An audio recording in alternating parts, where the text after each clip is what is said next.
Today, we're gonna be talking about Luke Skywalker. Also, Lebron James. What does he have to do with Friday the 13th? And in other news, Wonder Woman pushed back. Finally, Netflix axing Marvel. This is Francisco, and this is DGT News.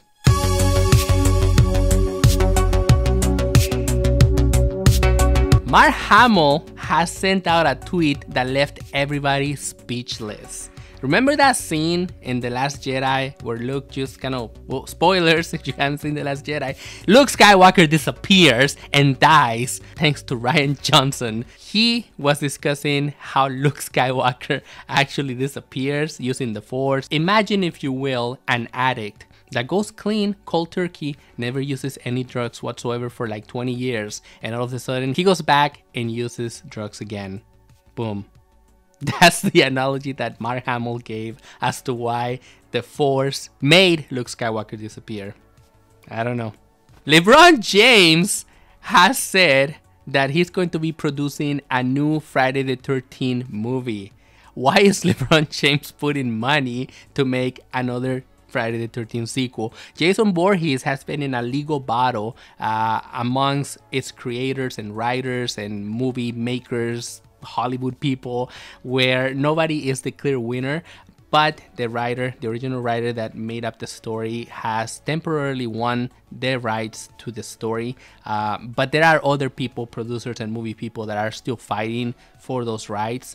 But LeBron James has stepped in and said he's going to be producing a new Friday the 13th movie. We'll see how it goes. Wonder Woman. DC woos, they don't end. Apparently Wonder Woman has been pushed back to June of 2020. The movie was supposed to air next year, 2019, but for some unforeseen circumstances, they now said that it's not going to be out until June of 2020. And I can only imagine that it's because they're trying to fix their failed universe. They want Shazam to be part of it. They want other characters to come back, maybe come up with a new Batman, a new Superman, who knows, but they're taking that time off. I guess we're gonna have to wait and see what happens with Aquaman, but everything points out that yes, DC is still interested in a universe and they're trying to salvage it. Lastly, Netflix just cut down Iron Fist and Luke Cage all at once.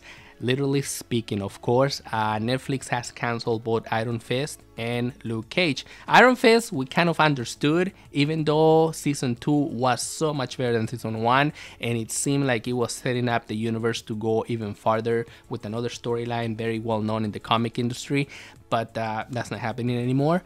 And then, almost like 2 weeks later, Netflix announces that it's also cutting down Luke Cage. Why? They were doing so well with that franchise, and all of a sudden, boom, out of existence from Netflix.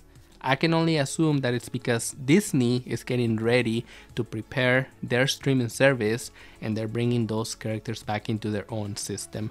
Basically saying, you know what, we own Marvel, we own this streaming system, we might as well use it. Not only that, but they're also making a Loki and a Scarlet Witch show that's going to be streaming in their Disney app. I don't know what they're going to be calling it. I think it's going to be called Disney Now. But the important thing about Scarlet Witch and Loki is actually the actors from the movies that are going to be reprising their roles for the streaming shows. How did they accomplish that?